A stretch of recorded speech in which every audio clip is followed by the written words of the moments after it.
नमस्कार दोस्तों, अगर आप क्लास 10 में हैं और इस बार हिंदी का पेपर देने वाले हैं तो ये वीडियो आप लोगों के लिए बहुत इंपॉर्टेंट है। वीडियो में आज मैं आप लोगों के लिए बोर्ड का हूबहू वायरल पेपर लेकर आया हूँ। इस पेपर से आप लोगों के लगभग 40 नंबर तक फंसने के चांसेस हैं, तो वीडियो ध्यान से देखना। 10 से 12 मिनट की वीडियोस में मैं आप लोगों को संपूर्ण हल बता के विधिवत तरीके से समझाकर और अच्छे तरीके से क्वेश्चनों को वीडियो में ही याद कराकर जाऊँगा। वीडियो केवल लास्ट तक देखना आपका काम है, बाकी आप मुझ पर छोड़ दीजिए, ठीक है। तो चलिए वीडियो शुरू करते हैं और आगे की चीज़ें करते हैं, ठीक है। चिंतामणि के रचयिता कौन है, हमारा क्वेश्चन नंबर 1 है। तो चिंतामणि के रचयिता कौन है, आचार्य रामचंद्र शुक्ल जी, ठीक है। क्वेश्चन नंबर 2 है हमारा, पंच परमेश्वर कहानी के लेखक कौन है, तो मुंशी प्रेमचंद जी हैं। तीसरा क्वेश्चन है, आकाशदीप की विधा क्या है, तो आकाशदीप एक कहानी है। क्या है विधा, कैसी है, कहानी। 4 विधा कौन कौन सी होती है, नाटक, कहानी, उपन्यास और काव्य, ठीक है। शुक्ल युग की समय सीमा क्या है, तो 1919 से 1938 तक, ठीक है। कलम का सिपाही किसकी रचना है, तो कलम का सिपाही रचना किसकी, प्रेमचंद जी की है। क्वेश्चन नंबर 7 है हमारा, जो भी हो, साकेत महाकाव्य के रचनाकार कौन है, तो मैथिली शरण गुप्त जी है। कौन है, मैथिली शरण गुप्त जी, ठीक है। लोकायतन के कवि हैं, लोकायतन के कवि कौन है, तो लोकायतन के जो कवि थे वो है हमारी सुमित्रा नंदन पंत जी। कौन है, सुमित्रा नंदन पंत जी, ठीक है। आगे बढ़ते हैं, क्वेश्चन नंबर जो भी है, रीतकाल का अन्य नाम क्या था, तो रीतकाल को और अन्य किस नाम से जाना जाता था, तो रीतकाल को अन्य श्रृंगार काल के नाम से जाना जाता था, ठीक है। नीरजा किसकी रचना है, तो नीरजा जो थी वो महादेवी वर्मा जी की रचना थी। किसकी थी, महादेवी वर्मा जी की, ठीक है। छायावादी युग की प्रमुख विशेषता है, छायावादी युग की प्रमुख विशेषता क्या थी कि इसमें प्रकृति का मानवीकरण किया गया था। क्या किया गया था, प्रकृति का मानवीकरण किया गया था। ना तो युद्ध का वर्णन हुआ था, ना तो उपदेशात्मकता थी और ना ही श्रृंगार रस था, ठीक है। हास किस रस का स्थायी भाव है, तो हास जो है हमारा हास्य रस का स्थायी भाव है, ठीक है। उपमा अलंकार में उपमेय का अर्थ क्या है, जिसमें तुलना हो। जैसे उपमा का क्या परिभाषा, जहाँ उपमेय में उपमान की तुलना हो वह उपमा अलंकार होता है, ठीक है। रोला छंद की प्रत्येक चरण में मात्राएं कितनी होती है, 24 होती हैं।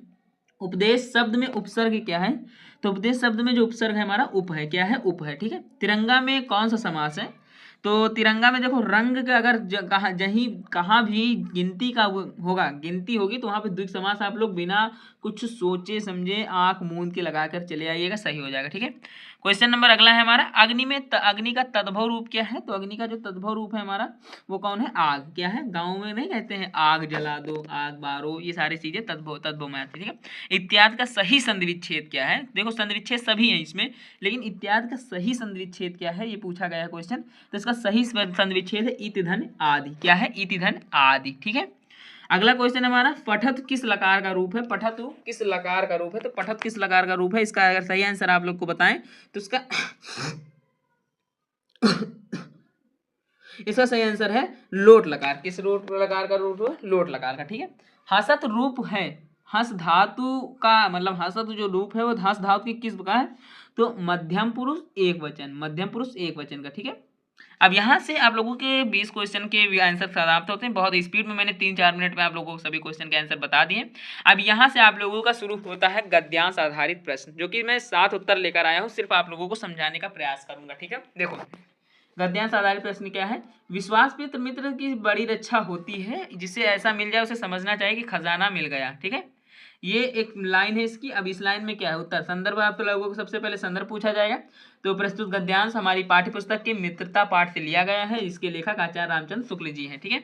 अगर इसी की व्याख्या करने को आएगा तो कैसा आएगा, लेखक कहता है कि एक अच्छा मित्र औषधि यानी दवा के समान होता है, जिसे समझना चाहिए कि खजाना मिल गया, ठीक है। औषध यानी दवा के समान होता है, जो हमें बुराइयों से बचाता है और सही रास्ता दिखाता है। मैंने इसके पहले भी वीडियो में यही गद्यांश रखा था, इसलिए मैंने गद्यांश यहाँ पर नहीं रखा है, ठीक है। इस चीज को याद रख लेना। विश्वास पात्र मित्र की तुलना किससे की गई है, तो उत्तर क्या है, खजाने की औषधि से, खजाने और औषध से। अगर विश्वास पात्र मित्र मिल जाता तो समझ लीजिए मुझे एक खजाना मिल गया। और विश्वास पात्र मित्र बुरे समय में किसका कार्य करता है, एक औषधि का रूप, जैसे औषधि दवाओं का काम, मतलब कि बीमारियों में दवाओं का काम करके उससे राहत दिलाती है, वैसे ही बुरे समय में एक दोस्त क्या होता है, उस समय में औषध का कार्य करता है, ठीक है। अब यहाँ से आप लोगों के पद्यांश आधारित से प्रश्न हो जाएंगे 6 अंक के। जैसे यहाँ पर क्या है, ऊधो मन न भये 10-20, एक हुतो सो गयो श्याम संग और आराधय ईश, ठीक है। इसका संदर्भ क्या है, यह पद सूरदास द्वारा रचित सूरसागर के भ्रमर गीत से लिया गया है। इसका उत्तर क्या है, व्याख्या में अगर मैं सिंपली आप लोगों को व्याख्या समझाऊं क्या है, गोपिया उद्धव से कहती है, हे उद्धव हमारे पास कोई 10-20 मन नहीं है, जो एक मन था वो श्री कृष्ण के साथ मथुरा चला गया है। अब हम तुम्हारे निराकार ब्रह्म की आराधना किस मन से करें। मतलब वो गिनाता है कि निराकार ब्रह्म कैसा होता है, वो तो मुझे बताओ। तो आप लोग पढ़ेंगे तो काफ़ी आनंद आता है। अगर व्याख्या आती है तो मैंने पढ़ा, बहुत अच्छी इससे लिखी गई है, ठीक है। यहाँ से आप लोगों की ब्रह्म की आराधना किस मन, भाई जब मेरे पास एक ही मन था, वो भी श्री कृष्ण जी के साथ मथुरा चला गया जहाँ पे श्री कृष्ण गए हैं, तो अब मेरे पास कोई मन नहीं बचा। अब बताओ मैं किस मन के साथ तुम्हारे निराकार ब्रह्म की आराधना करूं। उद्धव कौन था, मतलब कि कृष्ण के द्वारा भेजा गया एक संदेश वाहक था। वाराणसी सुविख्याता प्राचीना नगरा इयम विमल सलिल तरंगायम गंगायम कूले स्थिता। ठीक है, यह संदर्भ यह वाराणसी पाठ से है। अनुवाद, वाराणसी बहुत प्राचीन नगरी है, यह स्वच्छ जल सी लहरों वाली गंगा के किनारे स्थित है। इसके घाटों में घुमावदार आकृत चांदनी में बहुत सुंदर लगती है। ये हो जाएगा, ठीक है। एक श्लोक आएगा जिसका अनुवाद लिखने को आपको आएगा, तो मैं श्लोक आप लोगों को बता देता हूँ। मरणम मंगलम यत्र विभूतिश विभूषणम कौपिनम यत्र कौशयं स काशी केन मीयते। ठीक है, इसका अनुवाद क्या होगा, जहाँ मरना भी कल्याणकारी है, जहाँ भस्म ही आभूषण है, जहाँ लंगोटी ही रेशमी वस्त्र है, और काशी की तुलना किससे की जा सकती है, अर्थात वह अतुलनीय है। क्या है, अतुलनीय है। आप लोग समय मिले तो कभी काशी जाइएगा। 84 घाट हैं काशी पे, और हर एक घाट की अपनी अपनी अलग कहानी है, हर एक घाट का अलग अलग इतिहास है। कभी बैठकर उस घाट, जिस घाट पे बैठे उस घाट के बारे में जानकारी लीजिए। हम बताते हैं, काशी आपको मोह लेगी, काशी आपको बाहर नहीं निकलने देगी। काशी बहुत इंटरेस्टिंग सिटी है और बहुत ही अच्छी सिटी है। 10-15 दिन, 20 दिन, महीनों आप बैठ जाएंगे तब भी आपको यही लगेगा अभी कल ही तो मैं आया था। ठीक है, अब यहाँ से आप लोगों के खंडकाव्य शुरू होंगे। आपकी अपनी डिस्ट्रिक्ट के हिसाब से खंडकाव्य होंगे, जैसे मुक्ति दूत हो गया, ज्योति जवाहर हो गया, मेवाड़ मुकुट हो गया। मेरे यहाँ श्रवण कुमार है चलता है, तो मैंने श्रवण कुमार का चित्रण आया था, मैंने लिखा था। ठीक है, जीवन परिचय आ जाएगा। जयशंकर प्रसाद का याद कर लीजिएगा। इनके प्रमुख रचना कामायनी और ध्रुवसावनी। कामायनी बहुत ही इंटरेस्टिंग है, कभी समय मिले जरूर पढ़िएगा। जब हाई स्कूल का पेपर दे लीजिएगा, बीच में 1-2 महीने का समय होता है, तो किताबें रचना वाली जरूर पढ़ना। जैसे इनकी कामायनी पढ़ लेना, ध्रुवसावनी वगैरह है, पढ़ना काफ़ी अच्छी इंटरेस्टिंग है।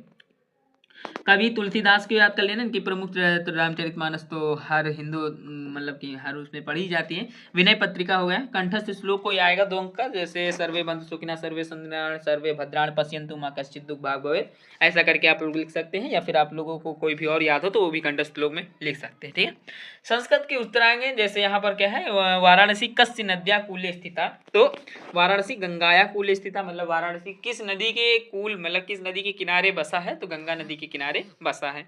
ठीक है, वीर केर पूजते तो वीर वीरण पूजते। ये एक क्वेश्चन ऐसा है जो कि कॉमन है, ये 100% अभी से मैं कह सकता हूँ कि आएगा ही आएगा।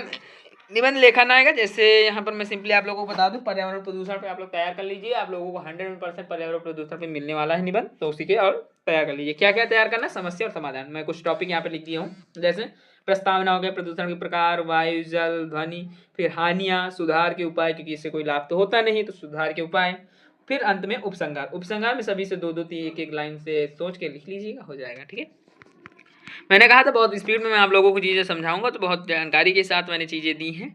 और हाँ, एक चीज़ और, अगर आप भी हाई स्कूल की बेहतरीन तरीके से तैयारी करना चाहते हैं, बहुत कम समय में बहुत फास्ट तरीके से, तो चैनल को सब्सक्राइब कर लीजिए। मैं औरों की तरह 40 मिनट 45 मिनट फालतू का नहीं लूँगा। मैं जो भी चीज़ें होंगी, हाँ लूँगा, ऐसा नहीं लूँगा। अगर वो 40 मिनट लायक का चैप्टर है, 40 मिनट लायक का टॉपिक है, तभी मैं 40 मिनट लूँगा। ठीक है, वरना मैं 10 से 12 मिनट में आप लोगों को सारी चीज़ें समझाकर चला जाऊँगा। तो आशा है, उम्मीद है और विश्वास है कि आप लोगों को चीज़ें समझ में आएंगी। मिलता हूँ किसी और पेपर के साथ या किसी और टॉपिक की वीडियो के साथ, या फिर आप लोग कमेंट कर दीजिए कि आपको किस टॉपिक की वीडियो चाहिए, क्योंकि क्लास 10 के लिए बेस्ट चैनल है और क्लास 10 ही इस पर मैं पढ़ाऊँगा। ठीक है, धन्यवाद।